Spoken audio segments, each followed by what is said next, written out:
All right, welcome back. Presidency, my fears for Igbo in 2023. Aminu Wali, ex-minister. All right, the news in detail. Well, some questions had been asked, and then Wali, the ex-minister, had responded to some of these questions. And one of the questions says, drawing from your experiences as someone who was once accused, how do you see the anti-corruption fight of the present government? Is it really doing so much? Okay, and he has replied by saying that, well, I think it has adopted a wrong approach from the start. The integrity in a person is not enough to run a clean government. You need to understand every aspect of life before you can succeed. Yes, Buhari has made his name as Mr. Integrity, but of course, he was here before as a military head of state. He made his mistakes. I will think that given that benefit, he would not repeat the same mistake. He has not been able to expand his horizon to encompass all the problems that are facing Nigeria. Secondly, I also blame some of the people that are supposed to be his advisors, because nobody can claim a monopoly of knowledge to governance.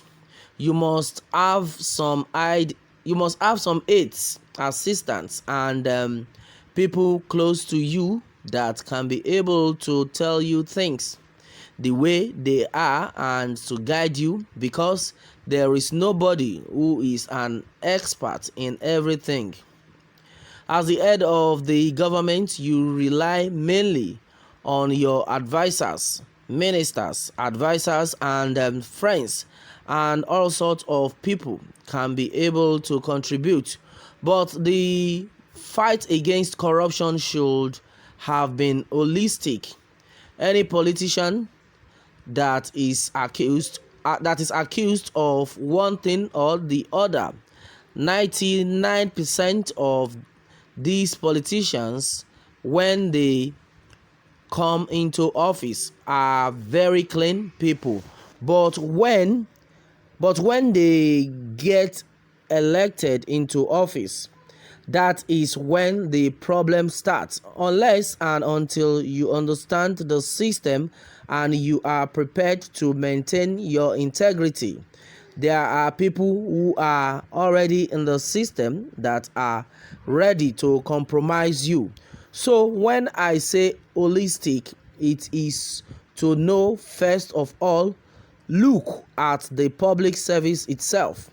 That is where every corrupt politician learn the act of corruption. If you are going to win the fight against corruption, you have to start by holistically looking at the system. Yes, people that have held you, don't protect them, go after them, but those that connived with those people that held, they too should also be brought to justice. But today, to be a politician for any decent human is shameful, because the perception of the people is that once you are a politician, you are there to steal. Thank God some of us were able to be properly grounded, independent, self-sustaining, and comfortable even before we got into politics. And that is what ought. I know I worked my way and very hard for whatever I am today. I thank God that there is nothing to entice me in the public. All right, there is nothing to entice me in the public service that would make me succumb to the whims and caprice of those people that are entrenched. Okay, and as it is, people that are entrenched in the system to try and push people to do what is wrong I have been content and I thank my God. Okay, and then another question has been asked which says, if you look well, you will notice that APC leaders are becoming attracted to former President Goodluck Jonathan. The attention, the praises, and all of that. What is your take to this sudden love from a group of people that vilified all you before? That vilified all of you before, okay? And then he has answered and he says, well, for me, I have tremendous respect for Goodluck Jonathan. He is a perfect gentleman, a true Nigerian, a patriotic a patriotic citizen. But of course, he made his own mistakes. Not he as a person, but by now I believe that he knows those that gave him the wrong set of advice on some of the decisions that were taken during his tenure. I served as Minister of Foreign Affairs and I had my faults, but I was able to ensure those faults, so long as it did not go into the province of corruption or a deliberate act to sabotage or subvert the activities of government.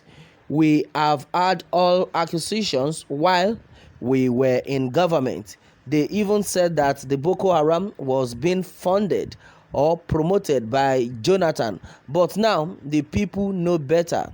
Jonathan is a very decent human being, and as it is, which we all know, some of us that worked closely with him, we know he has been a very, very patriotic Nigerian who wanted to move the country forward. Number two, the way Jonathan operated. If the incoming administration had adopted some of his policies, particularly the Amajiri schools, this insecurity that we are having in the northern part of Nigeria would not have been what it is today. Well, and because the major problem that we have in the north is these millions and millions of these kids roaming around in the name of Quranic schools with no training and no care from anybody. Once they left their homes, they are on their own. Their malams don't even know where they are or where they sleep. And that is what creates the society that we love today. These kids or these grown-up kids do not have any sort of training. Even the Quranic school that they had attended, they never learned anything. Jonathan decided to set up these Amajiri schools all over the north and hope that the state government should take over and move on to check the menace of Amajiri out of schools problems. But nobody cares, and what is happening today is a result of our prolonged neglect of our youth in the north. That is what creates insecurity, and insecurity creates more poverty. All right, and then this had been said so far.